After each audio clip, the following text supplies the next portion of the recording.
What's up, people? This is the Believe in Saints podcast presented by FanDuel.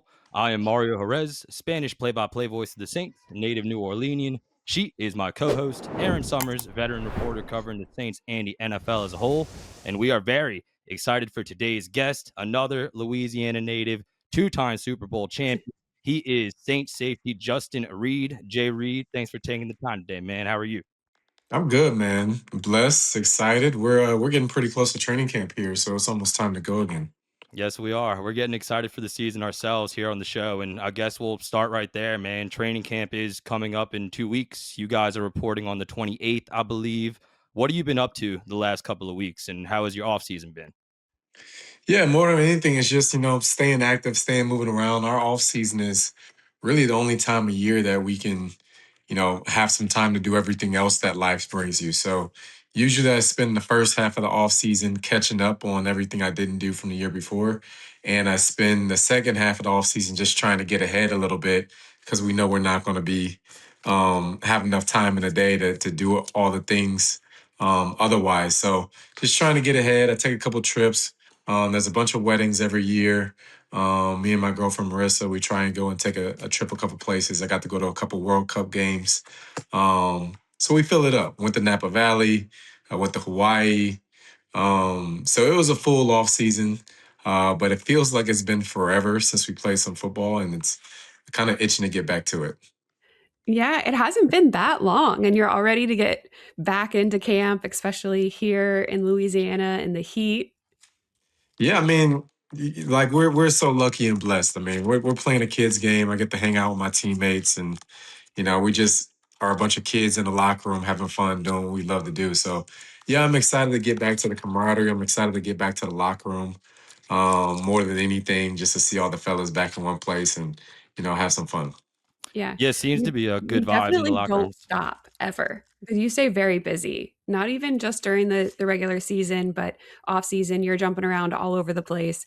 You mentioned a couple trips, but what kind of endeavors have you been getting into? 'Cause I feel like right now you're auditioning for what you're gonna do post football. Yeah, there's a little bit. Yeah, we do some broadcasting and media stuff here and there. So we want to make sure to have some very healthy, positive touches there. A couple of vacations. I mentioned Hawaii.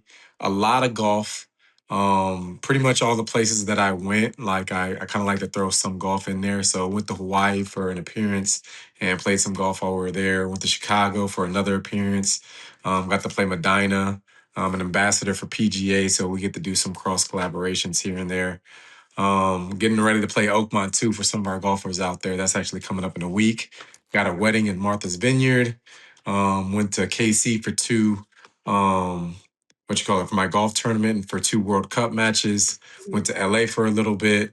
We are definitely moving around. That's probably why it feels like it's been longer than what it has for me being away from football, just because I'm usually not in one place longer than 3 or 4 days. Mhm. Man, you've been all over the place and not a lot of time. And you're excited. Who Dat Nation's excited. We'll get into some Saints questions here in a minute, but you have a very interesting background, man. And I wanted to ask you a little bit about your childhood, your high school days. You're a proud alum of Dutchtown High School, which I'm very familiar with. I actually broadcasted their last game. I do play by Oh, play for nice. Central High Yeah. School. Yeah, we beat you guys in the playoffs, so that was fun. But I also know y'all got us a couple years ago too, so don't feel Yeah, I bad. know, you just slide that in there. Every respect. Okay, that's Yeah, all right. We're gonna respect. come back for you this year, but it's all Ye good. Yeah, great program. Great, I'm sure y'all will. Great program with Coach Mistretta and those guys. That's always a fun game. You played football there, but you also played soccer there, and I read that soccer was a big part of your childhood. Your brother Yeah. Ryan played at Coastal Carolina, also played professionally in New Orleans, actually, for the Jesters. But you lettered in Dutchtown. You loved playing soccer over there, and I read that you were basically convinced by your high school coach, Benny Saya, to kind of give football a shot and pursue that. So, was there ever a point where you thought that football and not football was going to be your path in life? Yeah, absolutely. I mean, I grew up playing European football. That was my first love growing up, and I was on a travel team. We went and played in Texas, Florida, Mississippi, all the states that are close by.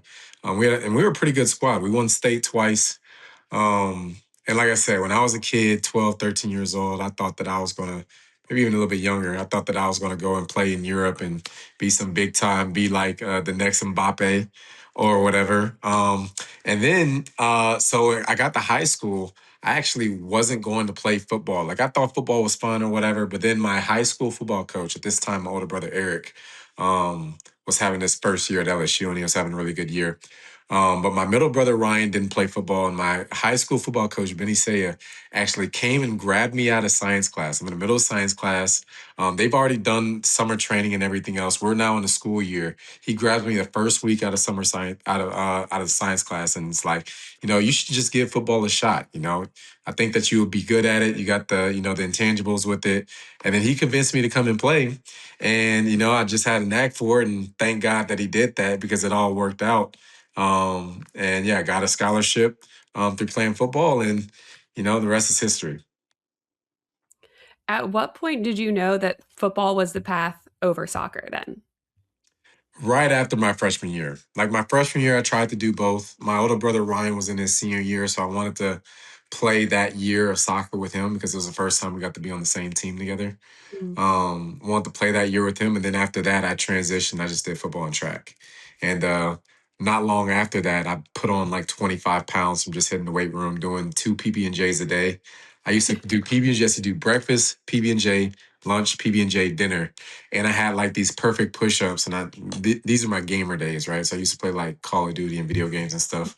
And in the intermissions between games, I'll crank out 20 push-ups between each one of them, right? So by the end of the night, we'd get to 150, 200 push-ups, just doing that every day.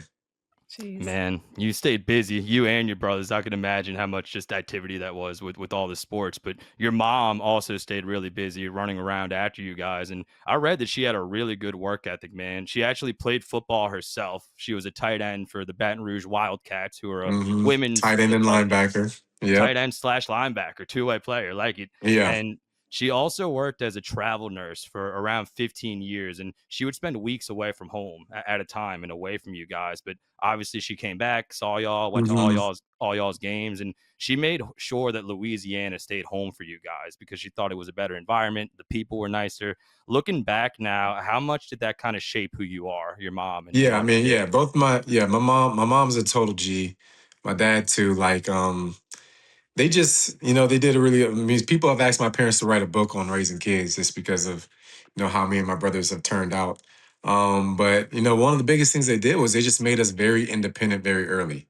Like very early on, they just say, like I knew how to do my own laundry at like 11, 12 years old, like all the chores in the house, everything. Like it was kind of like, hey, it was well understood that take care of what your responsibilities around the house, responsibility in the schoolroom, whatever, whatever. And then once you take care of that, you can do whatever you want, you know what I mean? And then like we communicated them with all of our different athletic schedules because there was a lot. So a little bit was put on us to like let them know the things that, hey, we need you here or we don't need you here. We'll figure it out. And yeah, my mom, like I said, my mom, my dad, both are extremely hardworking people. I got to see it firsthand growing up.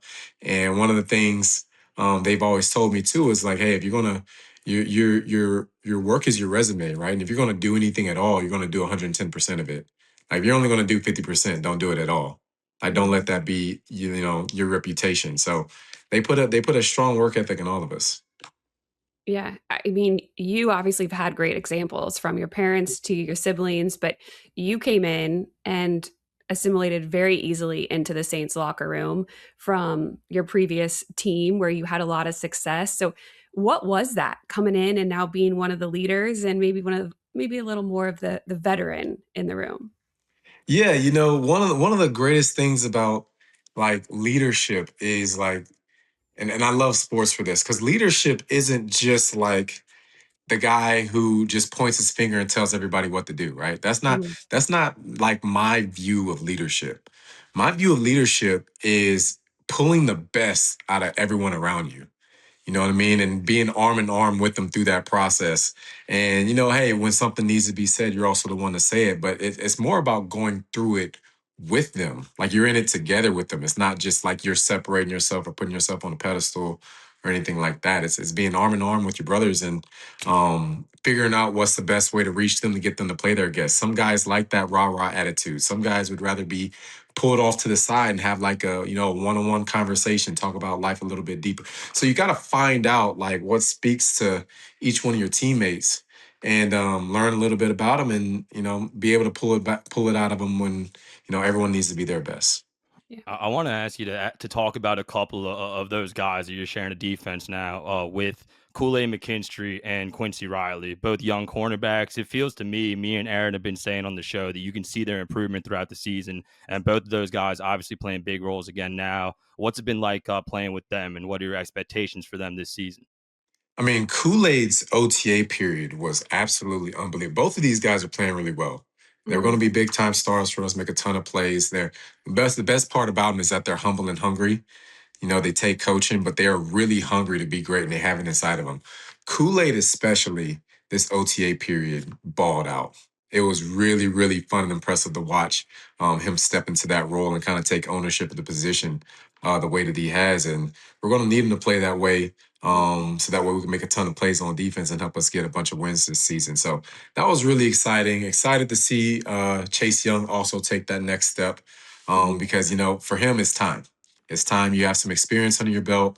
I know Cam's coming back, and that'll still be a fun tandem between you. But we really want to see Chase hit that next level. And yeah, man, we're gonna continue to keep this thing rolling.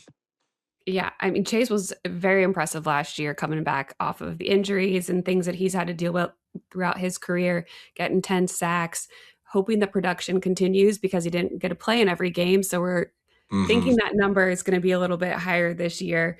When you look at the rest of the secondary, though, and Yonas Sanker, he was a rookie that came in last year. Now he's going to be moved in to that star position. What is it about him and the characteristics that he comes in with, maybe has athleticism, that makes you Yeah, confident in his yeah, ability there? he reminds me so much of myself, honestly. Like, I mean, comes in as a young kid, blazing speed, ready to play immediately, but ends up getting on the field earlier because of an injury. Same thing with my story. The guy got injured the first game of the season against the Patriots, and I was thrown in there and I was starting ever since.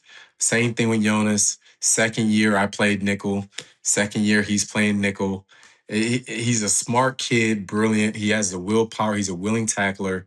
He wants to get bigger, and I'm like, Jonas, you're gonna get bigger, bro. Just stay fast right now. Stay fast as long as you can, because that's something that can't ever be coached.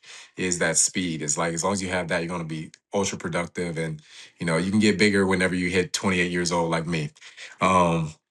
But really excited for him. Really excited for him to have an opportunity to shine more, to show how dynamic he is. Really good football player, really good human being, fantastic teammate, and a guy that is always has a smile on his face. Jay Reid, you played for some really good coordinators in your career, whether you talk about Romeo Crennel or Steve Spagnuolo in Kansas City. What's it been like working with Brandon Staley in New Orleans? It's fun. It's a whole different. It's really it's really exciting and fascinating how different each of the philosophies of the coordinators are, right? Because it's all they're all extremely different. I can hardly put similarities between any of the three of them, actually four of them that I've had before as DCs, or five, including Lovie Smith too. But Coach Staley, though, he sees things like an offense. Like the way that he calls plays, he calls it almost like an offense, to where we'll show looks without even having a play call. Like the same way that offenses, coach might call out a formation and take a peek, and then he calls the play later. We'll do the same thing. We'll call out certain looks that we want to show the offense, and then we'll get the play later and play from there. So it's cool, like, to see how his mind works, and the level of attention to detail is probably the best I've ever seen, about as far as tips, getting tips on guys' tendencies when the back is lined here, when the back is offset here. Is his right foot up? Is his left foot up? Is the guard in a 3-point stance? Is he in a 2-point stance? Like, how deep Coach Staley goes into it is probably like the most attention to detail that I've had yet. And I'm a cerebral guy, so I love having all those like little keys and tendencies to help get a jump on what the other team's about to do. It's pretty impressive that he can do that for you, all the individuals on the team, while he's watching film and dissect things for you to watch. I mean, you mentioned it. It's kind of unique sounding that he gets into the weeds with each individual player. Yeah, no, he does, and he takes time in each room. Like he'll come around sometime between the week in each room, and have conversation and help guys see things the way that he sees it. And he's a really fun coach to play for. Really Yeah. fun coach to play for. Justin, you kind of carved out your own path by not following Eric to LSU and going to Cali to play at Stanford, which I really respect. But now you're in New Orleans representing your home state of Louisiana as a Saints player. And the NFC hmm South, we know, should be interesting this year. For what it's worth, our friends at FanDuel have Tampa as the betting favorite to win the NFC South, Saints second behind. I know you don't pay attention to that stuff, nor should you. But how cool is it to be part of that rivalry with the Falcons specifically? You got a pick six against them last year, which must have been I a know that's cool a hot moment start. Yeah, hot personally start. for you. Hot Exactly. So start. so Yeah, what's hot what's start to the that been like? rivalry. Yeah. It's fun. That's one of the best rivalries in football. The Saints is like, I don't know if fans are more excited about the Saints winning or the Falcons losing. It's kind of the same thing like LSU, Alabama. Yep. LSU, Alabama. It's like, you know what I mean? One of them, you can't tell which one makes people happier here. But it's a good day whenever Saints win. It's an even better day if the Saints win and the Falcons lose. Being a part of that show is really a good time. I love the trash talk. I love the interactions too when we're in Atlanta and hearing their fan bases talk trash. I love going to hostile environments. There's something about it that really fires me up. You know what I mean? And it's like, it kind of just really gets me going. And I enjoy playing in hostile environments too. But fun rivalry, excited for it. We have that game on a special date this year, Mm-hmm. so that'll be exciting to be able to do that too. Yeah, back in prime time, Monday Night Football game against the rival in the Dome. I think it's going to be a great atmosphere. But the way that the team improved throughout the season last year warrants you guys getting back into prime time and Yeah, we having that absolutely game. should. We're a team that people should be paying attention to. Mhm. You know what I mean? We're not trying to win any offseason awards, but we're going to let our play speak for ourselves. But where we are right now, like last year, a lot of it was just setting the foundation. It's about getting Yeah. settled, figuring out who we are, moving a lot of pieces. I mean, I don't know how many guys who are on the who played the first snap of the season against who was that, the Cardinals, Hmm. Mhm. who are the same guys that were on the last snap of the season. You know what I mean? There is just so much turnover throughout the year, and it's just a process of building it up and getting the culture right, getting an understanding of the way that we do things right, and it finally started, turning over and getting some positive results. And we just got to use that as a springboard going into this year and continue to put in the work, never get complacent, and go out there and just dominate. We've talked about your side of the football, Justin, but I want to talk a little bit of offense here. When Tyler Shough was in practice this time last year, not only was he a rookie, but he was in a quarterback battle with Spencer Rattler, right? Now he's the hmm unquestioned starter, got some experience under his belt, has a winning record as a Saints starter. What's different watching Tyler Shough in practice right now versus this time last year? Yeah, it's his command of the offense. You could just see that like he feels and he knows that he belongs. Every rookie that comes in is trying to find their way. They don't want to make too many. Like a bunch of rookies are afraid of making mistakes, and now it's not about like making mistakes. It's about like owning and knowing what to do. You can see him, his confidence level, making all the checks, making adjustments, the way that he zips the ball in. It's hard to judge any rookie, but especially quarterbacks who are rookies because you don't know what to go because that's the hardest position in sports to play, and you're thrown right into it against defenses that might have been together for years and already show all so many types of looks that you never seen before. So it's hard to judge a kid based on how they were, but from where he is today to where he was a year ago is light years apart. His development has been outstanding. Unquestioned quarterback, unquestioned leader of this football team, and excited for what he's going to do this year. When you see him with a bunch of the receivers and the tight ends in San Diego playing with Drew Brees, what does that do for you as a defensive player? But you have to get excited about seeing a Hall of Famer soon to be out there with your Yeah, quarterback and your teammates. Yeah, pouring into him. Yeah, continue to Yeah. pour into him. It's about paying it forward and Like Tyler just throws such a beautiful ball, and who doesn't have things that they can learn from Drew Brees? I mean, Drew Brees, greatest passer in the history of football, and you get a chance for that to be your mentor. Yeah, I mean, you can't beat that. You love to see it. It's great for fans to see. It's great for Tyler and his development. And I really like that they're doing off-season activities together because you want to continue to build that chemistry between you and your wide receivers. I don't want to assume you're a Saints fan growing up just because you were from Louisiana, but were you? And if so, what were kind of your favorite moments of your Saints fandom? Yeah, I was a Saints fan. I mean, one of the best moments, again, what I said earlier, one of the best moments was seeing the Falcons lose the Super Bowl. in Yeah, that that's a Saints in moment. that Yeah, in exactly. that comeback. You know what I mean? Like I'll take that as one. But of course the surprise onside kick in the Super Bowl, that was really, really cool. Me also kicking and being a football fan. Um, no, Drew breaking the record. That was a home game that he broke the record. I remember that they had that pause, all-time passing leaders record. He had that pause in the stadium when he was able to come and do that. But yeah, I was a Saints fan, but truth be told, I was actually a bigger LSU fan growing up. Really? Like I watched. Still pick Stanford. Interesting. Yeah, and it was just it was about making a big boy decision about when the time was there. My brother was playing for the 49ers at the time. My mom was travel nursing in Oakland, so I already had like a pod of family out there in the Bay, and it kind of just made sense. But yeah, we used to be out there every Saturday, every tailgate game. I only watched the Saints on TV. I didn't get to go to my first Saints game until my brother was actually playing the Saints when he was with the 49ers.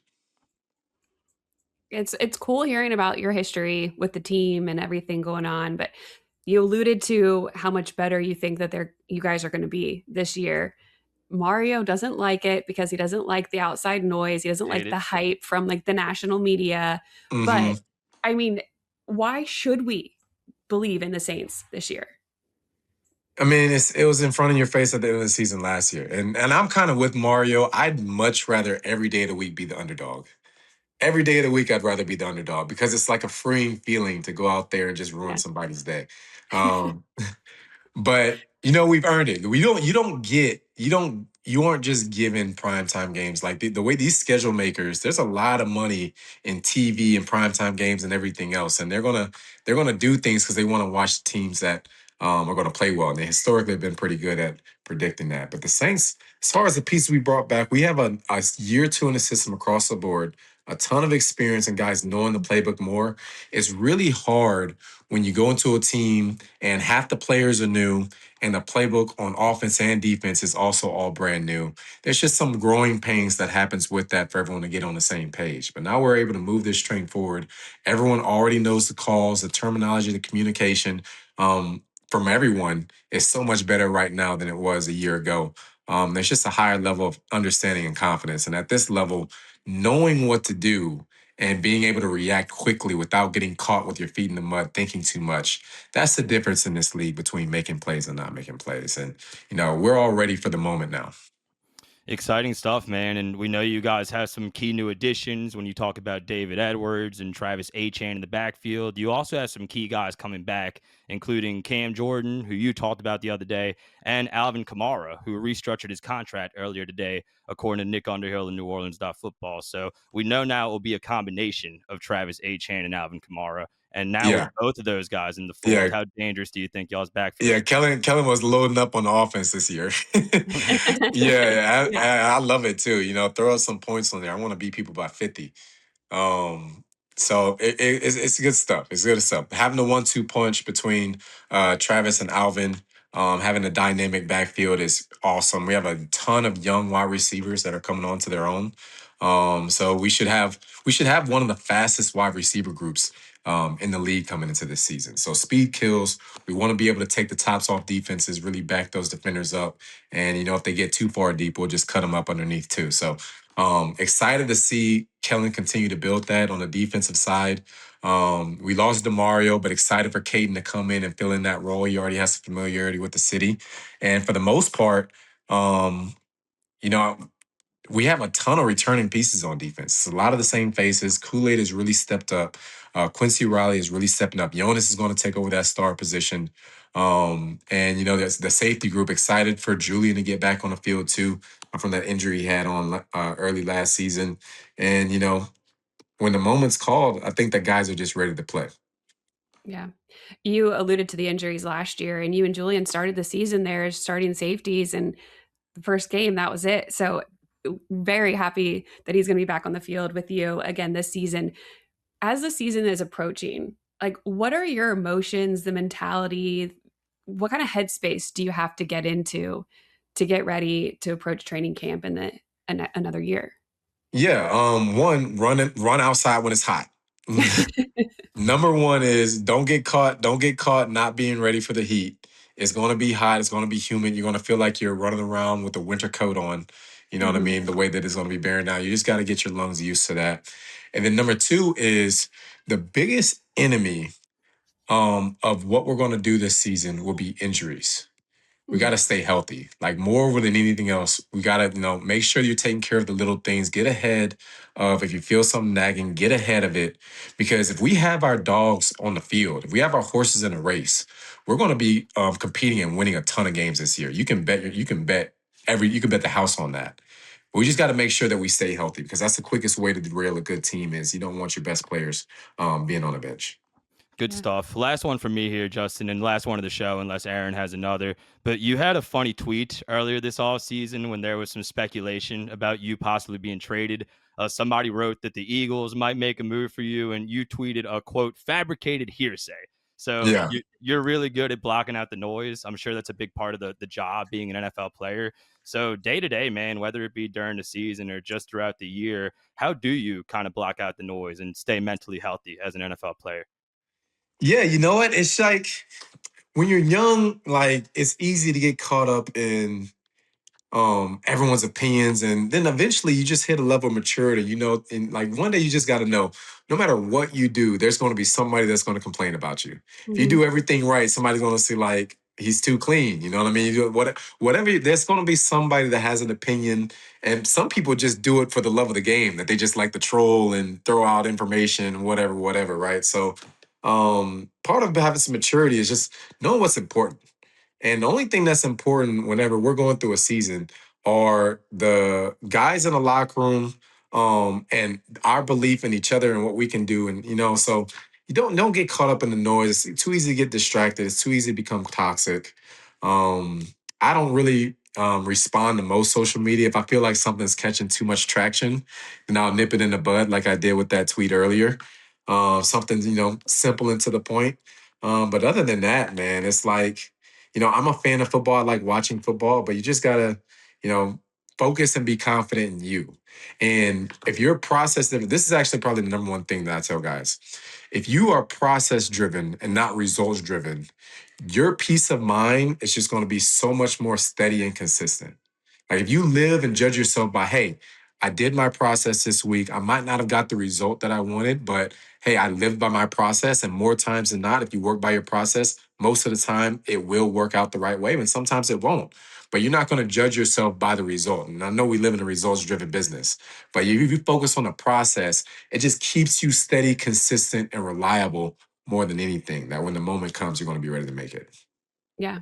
I like the process that I've been seeing so far throughout OTAs and now going into training camp, excited to see what things are gonna look like in year 2. We talked about this when you first signed last year. Why have you not made a T-shirt yet? Where are the Saints slogans T-shirts? Yeah, I actually have one in the works. I actually Okay, alright, designed one. good. I actually designed one like 2 months ago, and I was talking to my t-shirt guy, and we're kind of throwing it out to certain people and getting feedback, and kind of want to make something really cool and unique. So that's actually coming. That's actually Okay, coming. That's been in the works. alright. We love it. I can't wait to see it. Yeah, love Love those it. in Kansas City, man, and love your presence in New Orleans, man. You were great last year. You were great on this interview. Thanks so much for the time, man. Hopefully, we can do this again soon. Yeah, absolutely. Appreciate you guys. Ton of fun. Yes, sir. That is Justin Reid, Saints safety. Real quick before we wrap up, want to give a shout out to our newest partner here on Believe in Saints. Shout out to Katie's Restaurant. If you like good food, make your way over to Katie's, 3701 Iberville Street in Mid-City. Whether you want pizza, good po' boy, fresh seafood, or you just want to watch a game with your buddies, Katie's is a great place to do that. So go check them out. Chef Scotty and all our friends are over at 3701 Iberville Street. Thank you for listening. Don't forget to hit subscribe, leave a 5-star rating, and write a review. You can find us on Apple Podcasts, Spotify, Amazon Music, YouTube, or wherever you get your podcasts. For Justin and Erin, I'm Mario saying thank you for watching. Thank you for listening to Believe in Saints. We'll talk to y'all soon. Who dat?